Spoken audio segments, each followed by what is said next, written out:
And coaches and retreat leaders don't profit on their retreats, it's because they didn't plan to. Now, let me explain. Coaches and most retreat leaders that I've talked to pull a number out of thin air when they come to pricing their retreat. They look at what their current offers are selling for, what other people's retreats are selling for, before they build an actual budget to support that pricing structure.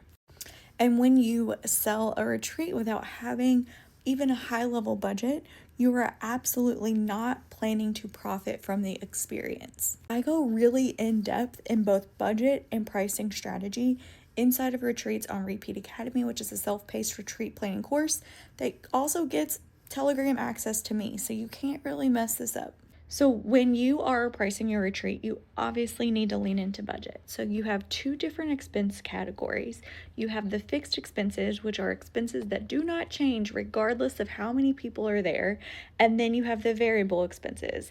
These are things that change and directly are correlated back to the amount of headcount or the amount of people in the room. Your profit would be a fixed expense. You want to make 10 grand off of this retreat regardless of how many people are there. Your flight, your rental car, anything like that, also fixed expenses. The retreat house, a fixed expense because it's the same price regardless of how many people are in the room.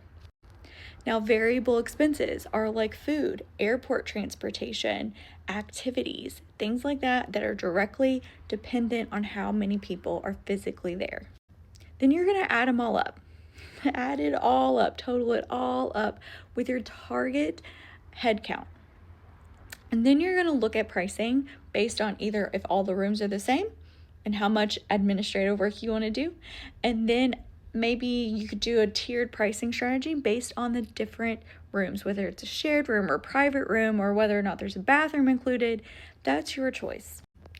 And then if I were you, I would bump it up a couple $100, $500 per person. So that way you are not having to sell every single spot in order to know that you're going to make money.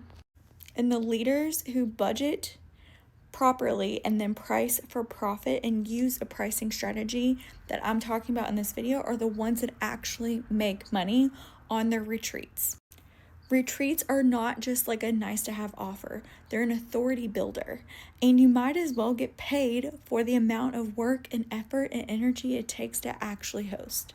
So if you're hosting a retreat in 2026, hop over on Instagram, slide into my DMs, let's chat about where you're at in the planning process and how we can actually get you to that 10K, 15K, 25K mark of actual cash money profit.